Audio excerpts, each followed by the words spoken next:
gente querida da nossa querida Maçonaria Universal, esse irmão que vos fala e amigo é Jair Gomes.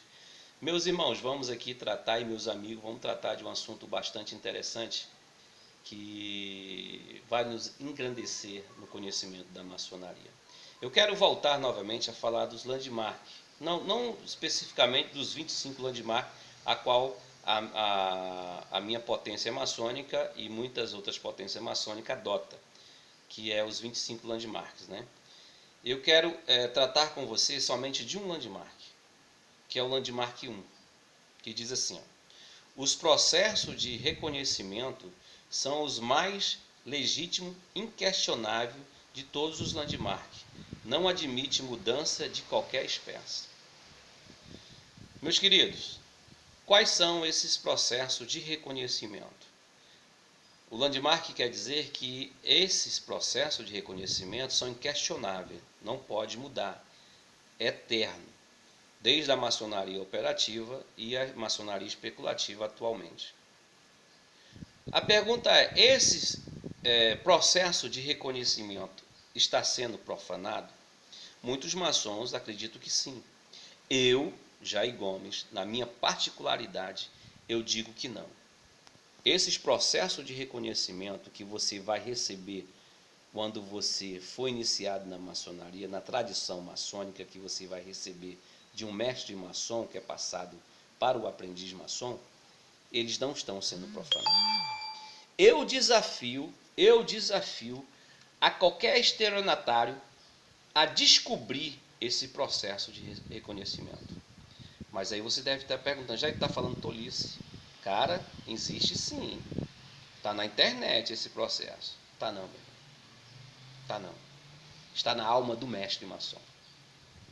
Está na essência do mestre maçom. Por isso que eu volto a falar: eu desafio um estelionatário ser, por mim, reconhecido. Eu desafio. Ele não vai ser reconhecido por mim se ele não for maçom. Pelo simples fato, meu irmão, que eu estou mesclado à egrégore maçônica. Eu estou mesclado à tradição maçônica. Então jamais eu vou reconhecer um indivíduo se ele não passou pelo mesmo processo iniciático e recebeu oralmente a tradição maçônica que eu recebi.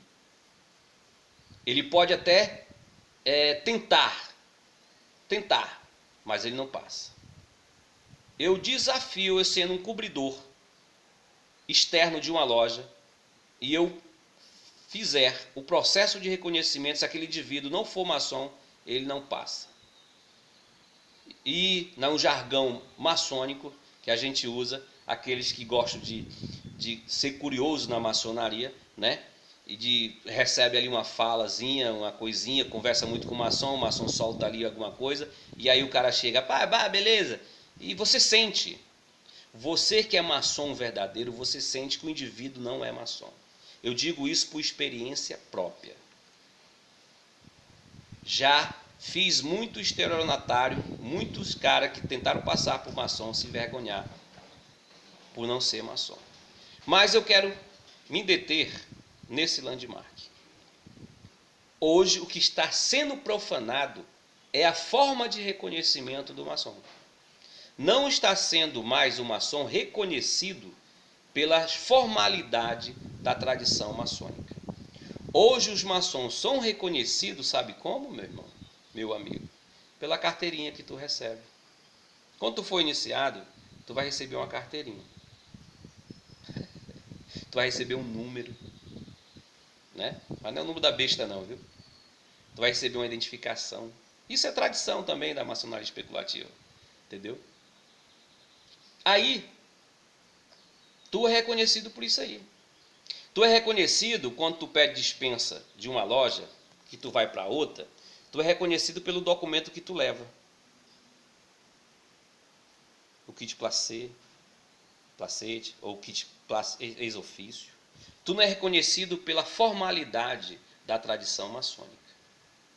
Se tu não portar esses documentos, tu é visto como maçom, de fato. tu é visto. Dentro de uma temática maçônica, tu vai ser visto como maçom. Mas tu não vai poder, digamos, se tu tiver irregular, né? E tu pedir regularização em outra potência, se tu não portar o kit placê da potência a qual tu é oriundo e vir para uma potência a qual tu quer fazer parte, uma potência. Por exemplo, aqui no estado do Ceará nós temos a Comap, o Grande Oriente do Brasil e a Grande Loja.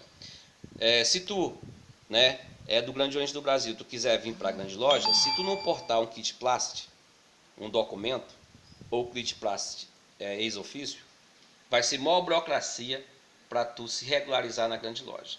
A não ser que o Sereníssimo Grão-Mestre seja um cara centrado, um cara sensato e viva de fato os landmark e use da prerrogativa do cargo, que ele pode regularizar o irmão por decreto. É da prerrogativa do Grão-Mestre. É da prerrogativa do Grão-Mestre fundar a loja sem nenhum tipo de formalidade, sem passar por meio de iniciação. Ele pode ortogar a tradição maçônica a um profano por meio da fala, sem passar pela ritualística. É só você estudar ali os landmarks e você vai ver que a prerrogativa é do Grão-Mestre. Mas é de praxe, hoje na maçonaria especulativa, que você é reconhecido pelo documento que você porta, não pela tradição maçônica. Isso, na minha opinião, que é profanação. Isso, na minha opinião, que é profanação. É como me lembra uma passagem do apóstolo Paulo, quando ele foi pregar na igreja de Colossenses, se não me engano, que alguns irmãos exigiram dele uma carta de recomendação de Jerusalém.